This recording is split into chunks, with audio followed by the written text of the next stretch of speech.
What's up guys, my name is Ace, and yesterday Treyarch dropped a blog post outlining a bunch of key changes that they're focusing on between beta and launch for Black Ops 6, and in today's video I wanted to go through these details and share my thoughts on them. Now before we do that, another thing they did in this blog post is actually gave us the map overviews of all of the maps that are going to be in the game for launch. And I will be showing them on screen here very briefly for you guys, but this is something where I feel like it deserves a video on its own since there's a lot of other information to cover in this video, and this kind of seems like a separate topic. However, since we are talking about maps, let's dive into some of the changes that they're outlining for Black Ops 6. And something they mentioned here is they are evaluating some changes to cover placement across multiple maps, including some of the beta maps. So the images I just showed, they may not be 100% finalized at this point. There may be some slight adjustments there, and it looks like they're at least open to making some adjustments to some of the beta maps, which is nice to see since there was quite a bit of feedback coming out of the beta, with a lot of people not loving every element of every one of the maps. So it's nice to see that they're at least willing to take a look at that and perhaps make a few adjustments.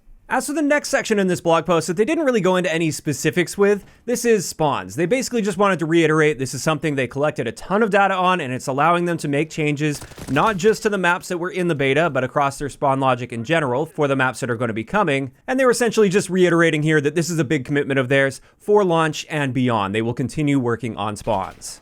As for performance, this was a big complaint from a lot of people, myself included, especially in the first weekend. There was lots of hitching. I also had several crashes, especially in the first weekend. And they basically just mentioned here they did make several improvements throughout the beta, which I personally noticed, at least on my end, where I was seeing fewer hitches, although it was still happening even in the second weekend. And in the second weekend, I think I only saw like maybe 1 or 2 crashes. It wasn't too crazy. So it seems they definitely made some improvement, but they also wanted to point out they will be continuing to work on this as time goes on. Now, getting into some more detailed feedback, since everything so far has been quite general, let's talk about headshot damage. Essentially with this, they mentioned they saw the feedback that low headshot damage was not really desirable for a lot of the community, and they said they agree with these points and are working on adjustments to many weapons to reward players who land multiple headshots during an engagement. That said, we don't want hit location multipliers to significantly affect consistency of time to kill in Black Ops 6, so we will continue to monitor the effectiveness of headshots during the launch and beyond. So from the sounds of it, it looks like they're going to be very carefully buffing headshot multipliers, so at least they'll come into play if you're landing multiple shots to the head combined with body shots, unlike in the beta where with most of the guns at least, headshots were literally useless unless you were using the headshot barrel. But it also looks like they really don't want it to end up in a place where you just need like one headshot mixed in with body shots in order to cut down the shots to kill, because that just leads to inconsistency with the time to kill, and oftentimes landing one headshot, that happens due to luck rather than skill.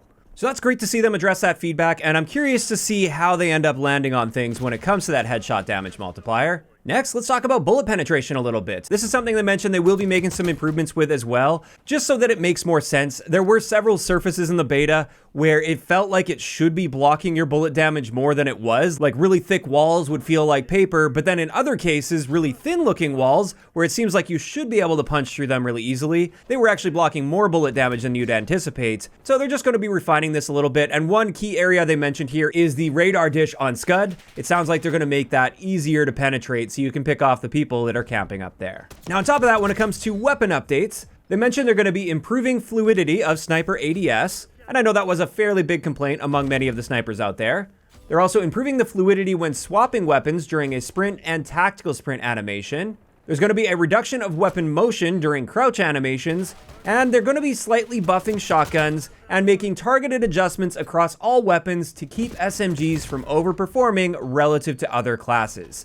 And that's nice to see. I really felt the SMGs were quite dominant throughout the beta, although honestly I felt that was more of a map design thing than a weapon balance thing. The maps that we had access to in the beta were just really well suited to SMG ranges and SMG play, and therefore it just felt like they were the clear choice if you wanted to perform well overall, and they're keeping that in mind with their weapon balancing going forward. Now, after that, they talked a lot about movement and some adjustments they're going to be making. I'm not going to read out everything here. I'll just go through the main points. One thing they're going to be working on is just improving some of their third-person animation fidelity, so it lines up a bit more with what you'd expect based on what you're seeing in first person.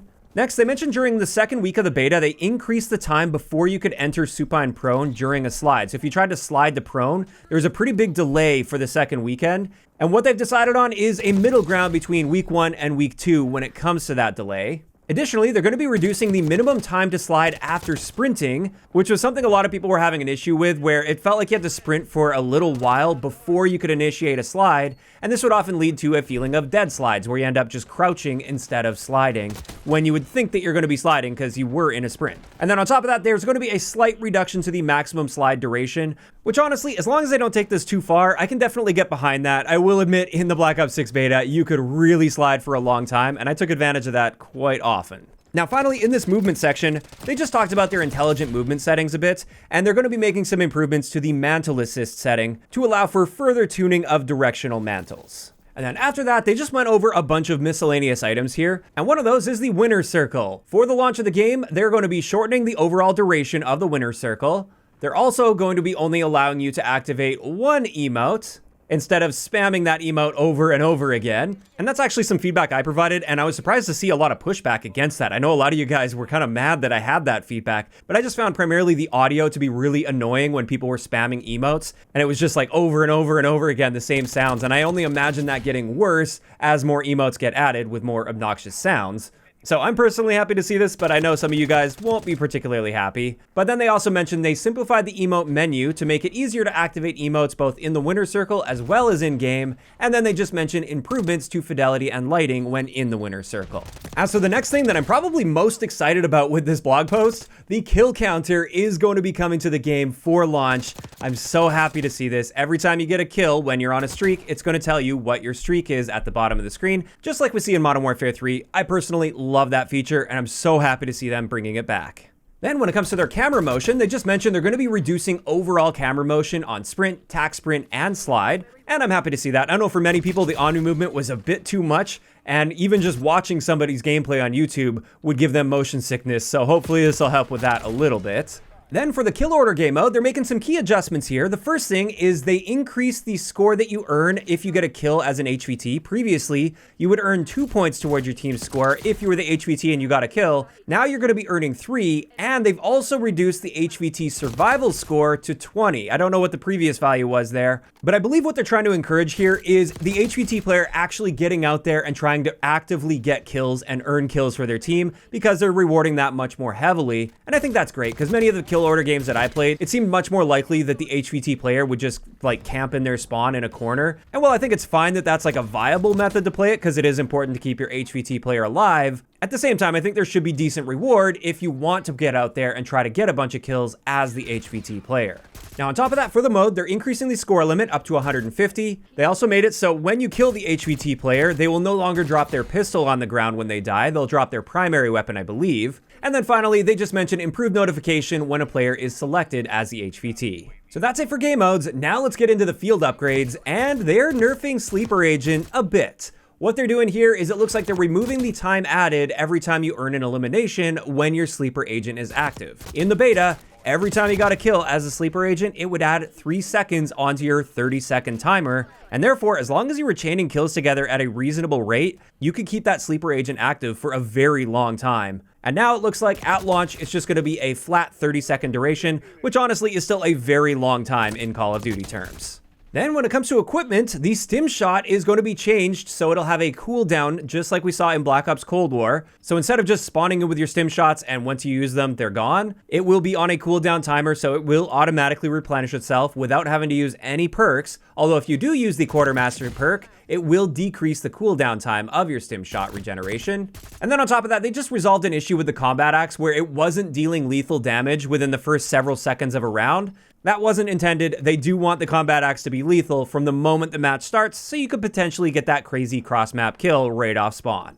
Then when it comes to perks, they're just going to be rearranging a couple of the perks. Essentially, they're swapping the Assassin perk and the Bruiser perk from Tier 1 into Tier 2, and they're swapping those with the Dexterity and Gung Ho perk, which are going to be moving from Tier 2 into Tier 1. And I think that makes sense since Tier 1 is a very competitive tier of perks, and Assassin and Bruiser especially just didn't really seem to fit into that tier. Like, I don't see any reason you would ever use the Bruiser perk unless you were strictly going for a knife-only playstyle. But even then, you're probably going to be wanting to use Ghost at that point so you can be stealthy and get around behind them. So it just didn't really seem to make much sense. And to me at least, I think this is a better arrangement of the perks. And this just leaves us with one final change that they outlined in this blog post, and this is to the RCXT controls. They just updated to the classic Black Ops view-based control by default, with an option to switch it to gas brake like we had in the Black Ops 6 beta, and I think a lot of people are going to be happy to see that one. And then after that, they just mentioned looking forward before launch, they will be sharing more information about upcoming things with launch, including specific patch notes during the launch week. And there we go. Overall, when it comes to this blog post and the changes that they're outlining from beta to launch, it does appear that they're addressing much of the bigger pieces of feedback that people have been providing throughout the beta. The one big thing I'll mention here that they didn't address outside of matchmaking and disbanding lobbies, which I don't think they're going to address, this is just general connection quality, because that is another big complaint that many people, myself included, had throughout much of the beta. Now, as I've outlined in the past, for me, this actually got significantly better in the second weekend compared to the first weekend. It was like I was playing a totally different game, but I know that wasn't the case for a lot of people, and many people were having connection issues from start to finish with the beta. And it would have been nice to at least see a little section here just outlining that it's something they're actively working on, even though I'm sure it is something they're actively working on. It's just the one bit of big feedback that I didn't see them talk about here. But aside from that, they covered pretty much every big complaint that I've been seeing float around the community, which is excellent to see. Now, of course, these are just my thoughts, and I'm curious to hear from you guys in those comments down below. How are you feeling about this blog post from Treyarch and the changes that we can expect from beta till launch for Black Ops 6? Are you guys generally happy with these things? Is there anything you feel they really missed and didn't mention that you were hoping they would mention? Just let me know down below. If you enjoyed the video, a like rating is always appreciated. And don't forget to subscribe for more if you haven't already. I'll talk to you guys next time.